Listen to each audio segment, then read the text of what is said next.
Hey you guys, I'm so glad you're here and that you are joining me for our last video in our spoken word poetry workshop. Okay, so by now you've written your poem, you've opened your heart, you maybe struggled a little bit, but you made some beautiful art. All right, I'll stop rhyming for now. So here's your last assignment. If you feel comfortable sharing your poem, which I hope you will feel comfortable and confident to share your poem with me, send me a video of you performing it. Super cool, right? So I want to see all of your poems, you guys. I cannot wait to see what you've come up with.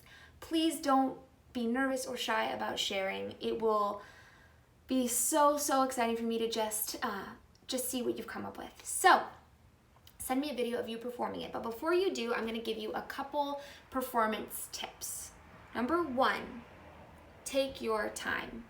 Take a big, deep breath.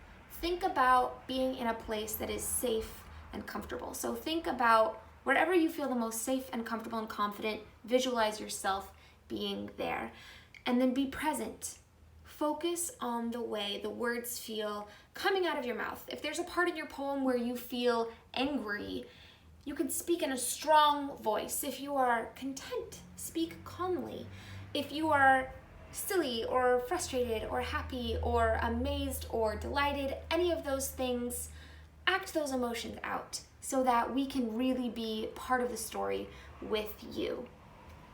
Let your voice change and go from loud to soft to quiet to strong. Don't look at your feet. What do I always say? What does Miss Emily always say? Don't give your energy to the floor. So don't look at your feet, don't give your energy to the floor unless that's part of your poem. Look up and out.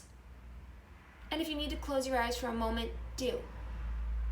There's no right or wrong way to read your poem, but you owe it to yourself to honor your story and to give it your energy and your focus and your attention. But don't overthink it. Just tell your story. If you're excited to share, people will be excited to listen.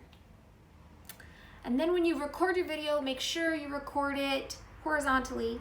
So this is vertical, this is horizontal. That makes sense. So make sure that the phone that you're using films it horizontally, so that I can put everybody's videos all together.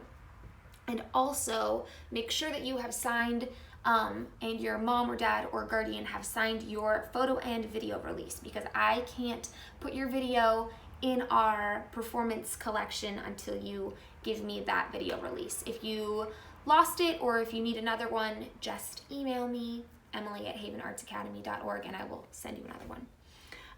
But yeah, so record your video. For the sake of time, maybe keep your poem between 1 to 5 minutes, okay? So if it's super long and you want to share it with me, please still share it with me. But a good kind of time limit would be between 1 to 5 minutes.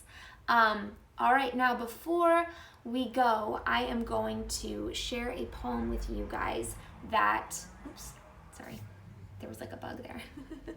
He wanted to be in the video too. I'm gonna share a poem with you guys that our very own Jocelyn Louie shared with me. Now, if you don't know Jocelyn is a 14-year-old Haven Pico Union student. If you know her, you love her. If you don't know her, you'll probably love her after hearing her poem. So Jocelyn has given me permission to share this poem with you guys, and so I'm gonna read it for you. And I'm gonna remember all those performance tips that I gave you guys, and I'm gonna read it like that, okay? Sound good? Awesome. Emotions. Oh, how they move, growing, waning, shouting, crying.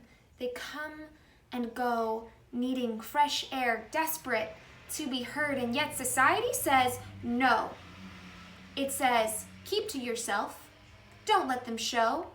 You stuff them deep down into a glass jar. Oh, how they cry as you screw the lid on tight. Let us out, they say, but you just ignore them. You stuff more and more in, disregarding their cries of distress.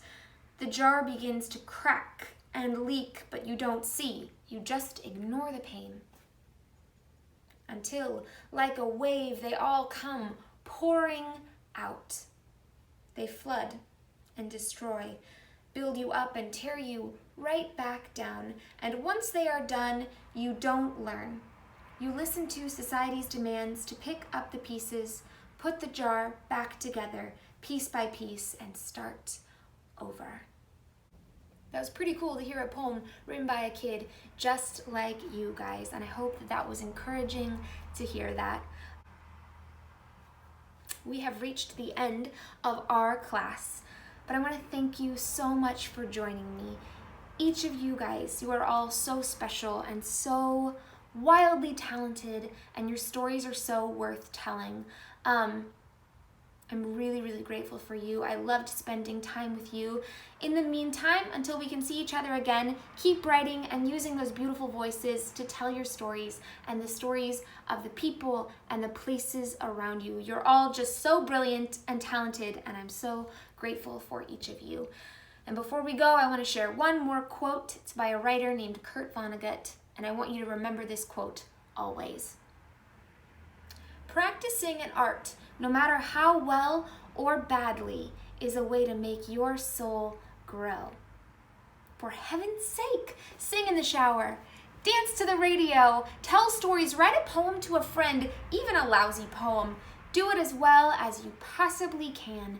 You will get an enormous reward. You will have created something. All right, I'm so proud of you guys for creating something and for just being yourselves. Love you guys. Bye.